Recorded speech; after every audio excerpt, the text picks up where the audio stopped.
हमारे जो प्रधानमंत्री हैं डॉट डॉट डॉट रिक्त स्थानों की पूर्ति करें, फिल इन द ब्लैंक्स। नमस्कार, मैं रविश कुमार। आज यही करेंगे। इन दिनों एक सरकारी गाना चल रहा है, मीलों हम आ गए, मीलों हमें जाना है। इस गाने में एक निराकार सफर की कल्पना है। पता नहीं चलता कि पिछले 9 साल में कहां से चले आ रहे हैं और कहां जा रहे हैं।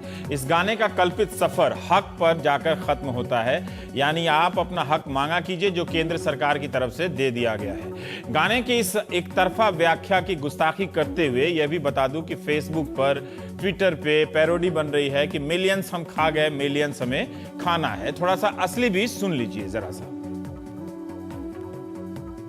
मीलों हम आ गए, मीलों हमें जाना है।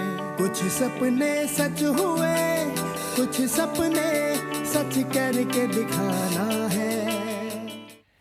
तो इस गाने में तमाम घोटाले, सुप्रीम कोर्ट की टिप्पणियां, मंत्रियों के इस्तीफे वगैरह नहीं है, जैसे मीलों आने और मीलों जाने के बीच कुछ हुआ ही नहीं हो।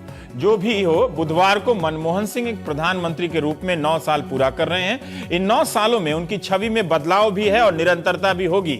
आप समझ सकें इसलिए कुछ कार्टून का चयन किया है, कार्टून पत्रकारों की इजाजत से और गूगल की मेहरबानी से भी। 1991 में जब वे वित्त मंत्री के रूप में सुधार लेकर आए, तब उनकी छवि कमजोर, चुप रहने वाले और समझौता करने वाले नेता की कभी नहीं रही। माचो मनमोहन सिंह जैसे ग्राफिक्स बनते थे।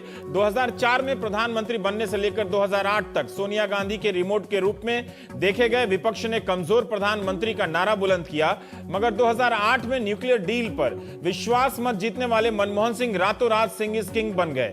विश्वास मत के बाद वो बाहर आते हैं और 2 उंगलियों को उठाकर विजयी मुद्रा का प्रदर्शन करते हैं। 2009 के चुनावों तक उनकी ये छवि किसी न किसी रूप में चलती ही रही, मगर लेकिन 2G घोटाले के बाद मनमोहन सिंह समझौतावादी और गठबंधन के दबाव में काम करने वाले प्रधानमंत्री के रूप में देखे जाने लगे। यहां तक फिर भी उनकी व्यक्तिगत ईमानदारी पर सवाल नहीं होता था, मगर कोयला खदान घोटाले की जांच की फाइल के प्रकरण के बाद से उस पर भी सवाल होने लगे हैं। इन सब के बीच बजट सत्र में मनमोहन सिंह लोकसभा में उठते हैं और लाल कृष्ण आडवाणी की तरफ देखते हुए कहते हैं कि मुझे मेमना कहा गया था, लेकिन 2009 में जनता ने लौह पुरुष को हराया। इससे पहले अगस्त 2012 में संसद परिषद में एक शेर पढ़कर चले जाते हैं कि हजारों जवाबों से अच्छी है मेरी खामोशी, न जाने कितने सवालों की आबरू रख ली। मालूम ही नहीं चला कि चुप रहकर उन्होंने किसकी और किस लिए आबरू रख ली। उनकी साख पर तमाम हमले होते रहे और वे सवाल करने वाले की आबरू की चिंता करते रहे। ऐसे दरिया दिल नेता कम ही होते हैं। इन्हीं मनमोहन सिंह से इस मार्च में डरबन से लौटते वक्त जब पत्रकारों ने पूछा कि तीसरी बार प्रधानमंत्री बनेंगे, तो जवाब आता है कि जब नौबत आएगी तो देखेंगे। अंग्रेजी में जो बोला था उसका मतलब यही था कि जब पुल के पास पहुंचेंगे तो पार भी कर लेंगे। तो उसको सबको खटका कि क्या मनमोहन सिंह को सत्ता में रहने की कला आ गई है। सीधे सीधे उन्हें अपनी अब कुर्सी ज्यादा प्यारी लगने लगी है। लेकिन इस सवाल से मुझे निजी तौर पर दिक्कत है। पिछले 9 साल में कब लगा कि मनमोहन सिंह प्रधानमंत्री की कुर्सी पर किसी वैराग्य भाव से बैठे हुए हैं। तहलका पत्रिका में शोमा चौधरी के लेख में उनके पूर्व सलाहकार संजय बारू का बयान है कि भ्रष्टाचार के इन आरोपों के बीच उन्हें सोनिया गांधी के पास जाकर कहना चाहिए था कि मैं ऐसी सरकार नहीं चला सकता, लेकिन उन्होंने ऐसा नहीं किया। 9 साल तक ऐसी तमाम छवियों के बीच मनमोहन सिंह की अपनी स्थिति में कोई बदलाव नहीं होता है। राजनीति सत्ता के लिए होती है और कोई व्यक्ति 9 साल तक सत्ता में निष्कंटक बना रहे तो उसकी सियासी तारीफ में एक लाइन भी नहीं। वर्तमान उनका इतना निर्मम क्यों है? तहलका के कार्टूनिस्ट सुदीप चौधरी का ये कार्टून मुझे दिलचस्प लगा, जो आपको दिखाना चाहते हैं। और कार्टूनिस्ट से हमने पूछा भी तो बताया कि इस कार्टून में वो खुद को बचा रहे हैं। कैंची से वो तार ही काट देते हैं जो उन तक पहुंचने वाली होती है। आप इस कार्टून को अश्विनी कुमार, ए राजा, पवन बंसल इत्यादि आदि के इस्तीफे के संदर्भ में देख सकते हैं। इसमें मनमोहन सिंह 3 मंत्रियों को कैंची से काट रहे हैं, शायद आरोपों की आंच उन तक ना आए।